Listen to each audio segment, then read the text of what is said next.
What's up, everyone? Welcome to another episode of Real Estate Moguls. My name is Findlay-Shirras, and on today's show, we're talking to, I think, maybe the rental mogul.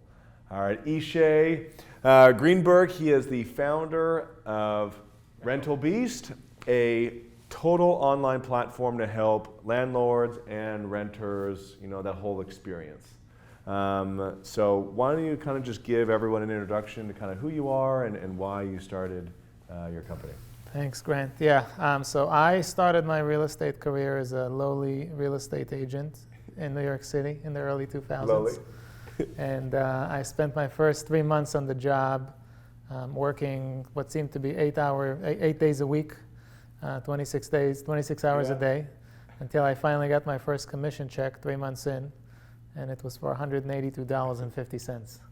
And that was devastating. That was soul crushing. So eventually I figured out how to sell, and I ended up managing a team of about 75 sales and rental agents.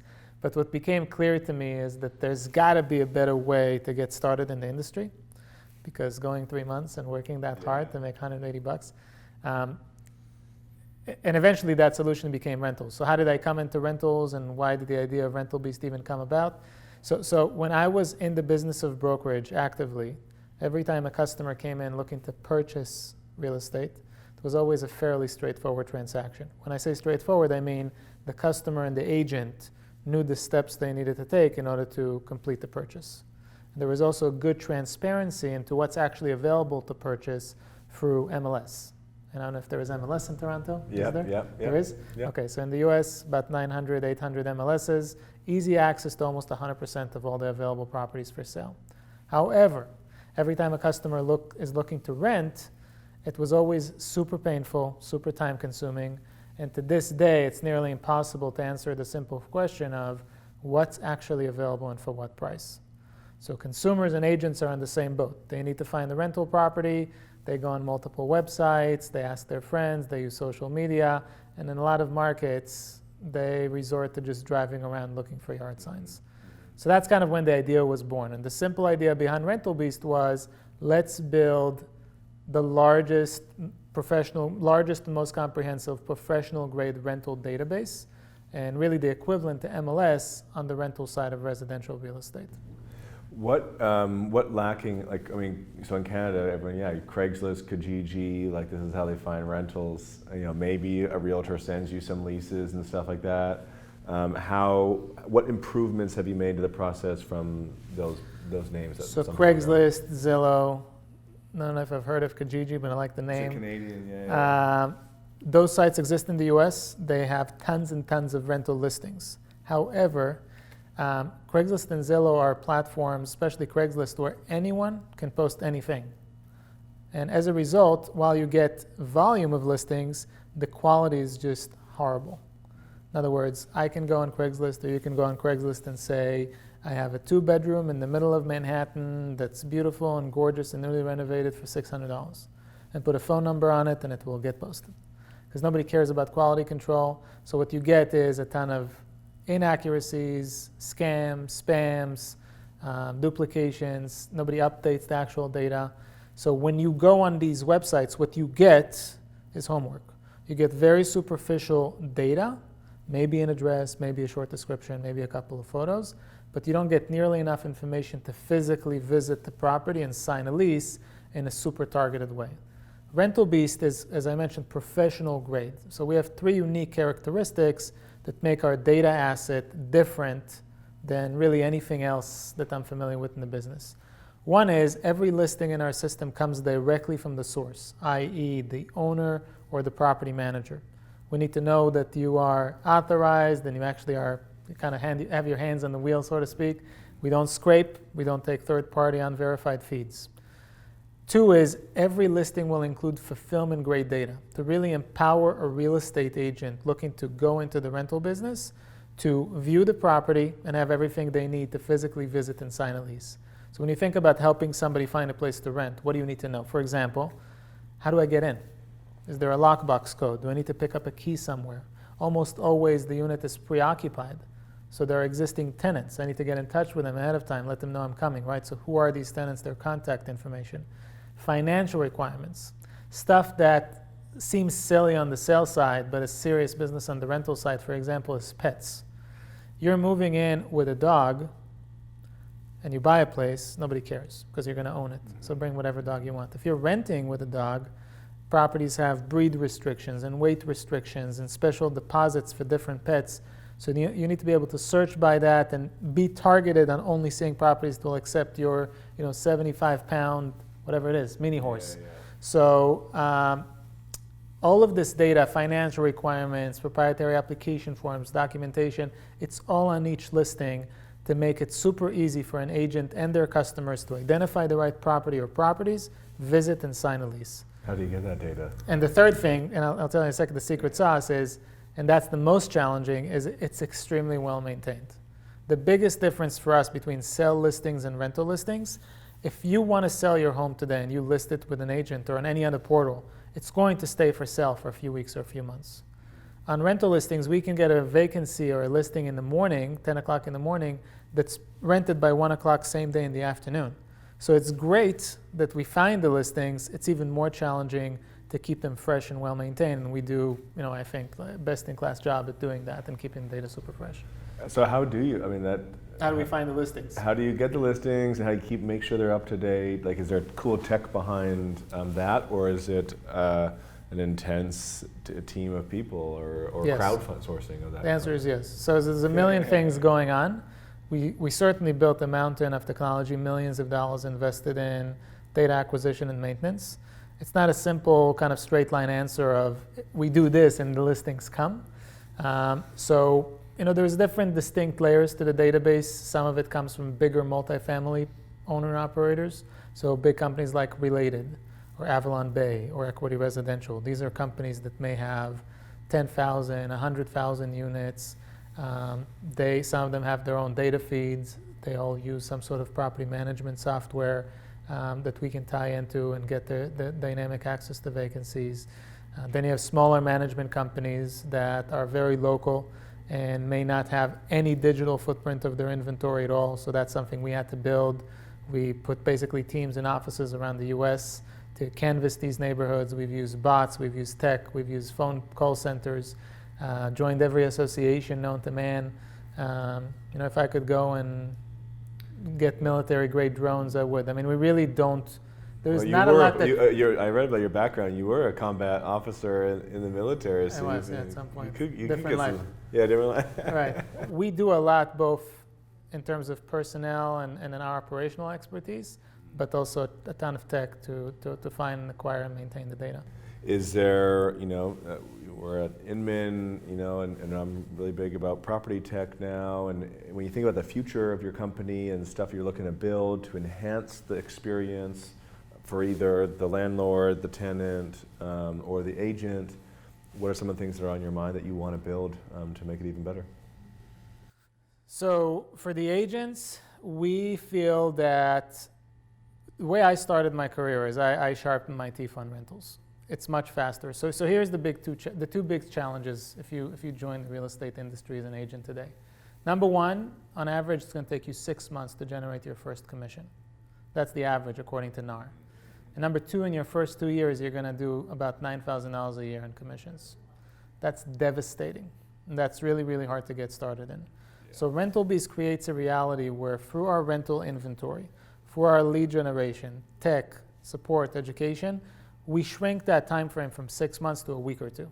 So you can join the business, and if you're on RentalBees, you can make money immediately. And the second thing we now know, having thousands of agents gone through the program, is that if you use the rentals in our platform, you're going to make exponentially more commissions than if you just go the traditional route and wait for the first listing or two to kind of appear or show themselves to you. And ultimately, it leads to a build-out of a much more sustainable business.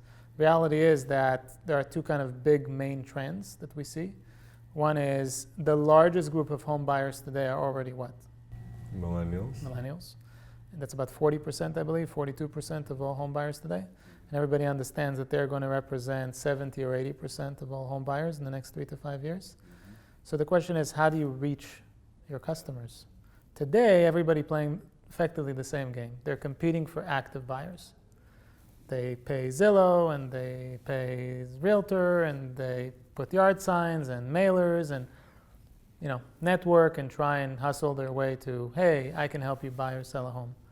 All we are suggesting is, look, a whole 50%, in the urban markets, close to 60% of the population rents. That renting population represents almost entirely millennials. So these are your customers. And instead of going and paying oodles of dollars to try and compete for them while they're actively buying, let us help you build a relationship with them a month, 6 months, a year, 2 years before they become active buyers. And not only do you not have to pay for them, but you can actually get paid a rental commission to have people get in line to buy homes and get them in the process. So. Have you and so what's your pitch to the agent where it's like, if I'm getting started, rentals are a great way to get started. I mean, my wife was a realtor, and that was exactly what she did. She just went after the leases, just to build the relationships, build the database. Those people will eventually buy and sell in the future. Do you think that, hey, I am now a producing agent who has buyers and sellers. I maybe even be a top producing agent. I don't do rentals anymore. Yeah. Do you think there's a certain kind of agent that maybe doesn't need to, or do you think it's like when you first got started in real estate, it was your income to get you going and to get your database going. Now, just see it as marketing. What's your pitch to get agents to continue to do? I would like to see every agent that has gone through our program become a top producer, so that I can get a call from them that says, I'm a top producing agent, I have too many sales transactions to worry about, I can't be in the rentals. That's our dream scenario. That all our agents quit the platform because they became enormously successful. In reality, you look at every roster, you have maybe 10 or 20% of the licensed agents in the country producing 80% of the revenue, which means that everybody else is either newer, or they're really trying to figure out how to make some additional income. That's kind of the first part of my answer. The second part is, when you are a real estate agent, I don't care if you're a top producer or a newbie, your job description is what? Your job is to help people find a place to live. It doesn't change when you get a bigger portfolio. And your customer base is always going to need to both rent and buy. So you can make a conscious decision. I don't want to serve you if you're renting. Or you can make a conscious decision that when I build a relationship with somebody, that relationship needs to be based on whatever your housing needs are, now or in the future, or anybody else that you know. I am your source. I'm the only relationship that you need. I'm getting calls from clients I've had in New York 15 years ago that say, hey, my kid graduated college, they need a place to rent. And I am their call, because I've always believed that my number one advice to agents was always understand that everybody that you'll ever meet is a potential customer, because anybody that you'll ever meet needs a place to live. But unless you're servicing rentals, how do you do that? You can't. You're really not servicing everybody. Then you have downturns. What happens in a downturn? So you're a top producing agent, the market takes a nosedive, which tends to do every 10 or 15 years. Now what? Your business is down 20, 30%. Maybe a lot of your listings aren't moving as fast. Maybe some of the listing owners are asking you, maybe we can put the house on the market for rent as well as for sale. You don't have that in your repertoire. You don't have a solid rental business going. What happens if you're enormously successful and you want to start building a team? You're hiring these new team members. They don't have your portfolio. They need to start building their book of business. You want them to be successful. So I don't ever see a situation where ignoring 50% of the population is a good strategic idea. Are you doing anything to increase the efficiency of it? Because then the agent goes, in theory, I would like to do it. I would still like to do it, and I'm now contemplating time value of money, right?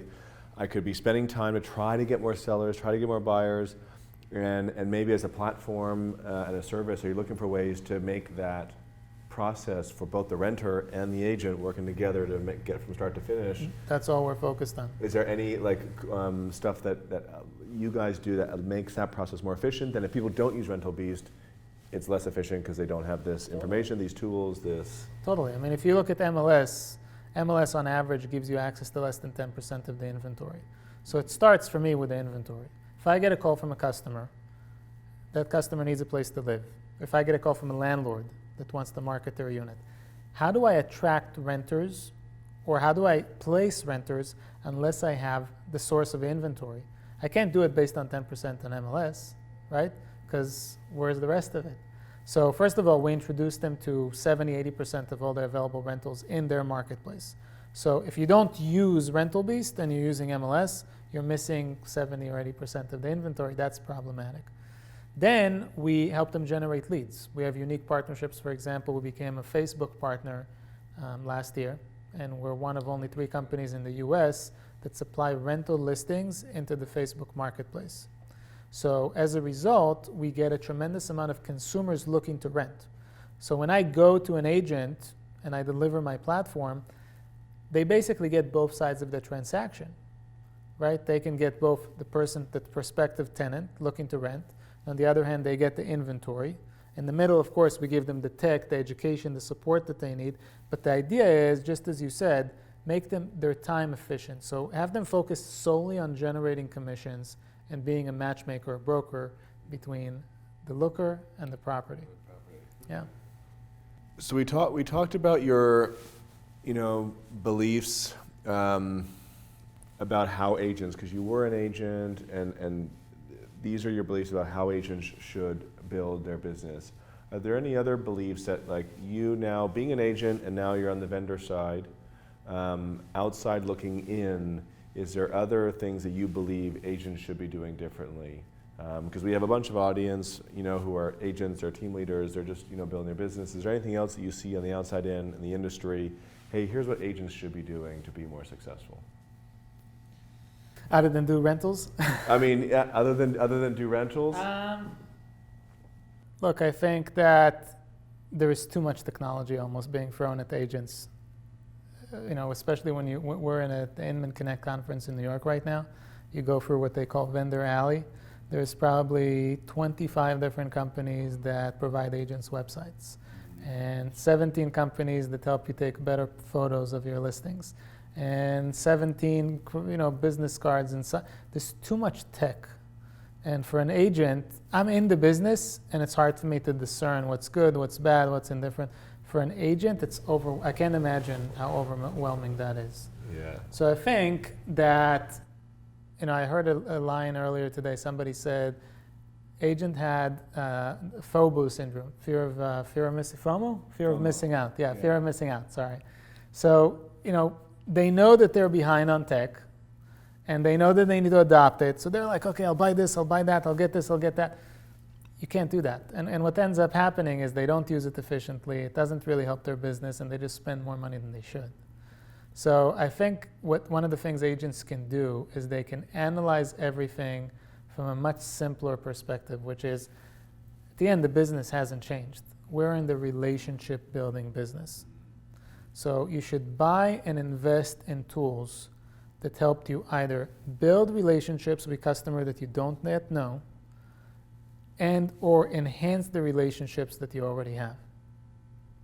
And I think if you have a solid foundation of building new relationships and nurturing the relationships you've already built, you'll end up gradually building your business and making more money in the business. So imagine you're an investor, because investors are out there and starting to contribute more to this industry and start to want to fund companies that can solve these issues for agents, and maybe not invest in another CRM or another website company. What do you think are some of the companies or the spaces that you think, again, just as a participant in the industry, are interesting and needed, that investors should be looking at and maybe funding, because it helps agents build relationships, and there's other products aren't doing that, or it helps agents nurture the relationships better, and there's not as many companies that do that. So is there any companies that stand out to you, or technologies that you think are going to be very helpful for this industry? I definitely think AI is going to be deeply ingrained into the business. I think that, like any sales, if I think about brokerage as a massive sales operation, which it is, every real estate agent is a 1099. To make real estate agents more productive, you want to create automation as much as you can in the simple, at least the simple best practice moves. So I'm sure if you've ever been to a conference, you've heard the stat that some crazy percentage of leads either never get called, never get emailed, or they get emailed or called way too late or not enough times. I think that's going to go away. I think AI and the right systems are going to be put in place. So I don't have specific names for companies. I know we incorporate a lot of that into our product to try and take as much of the simple grind type activities that we know impact conversions and building your business and just automate them and keep getting smarter.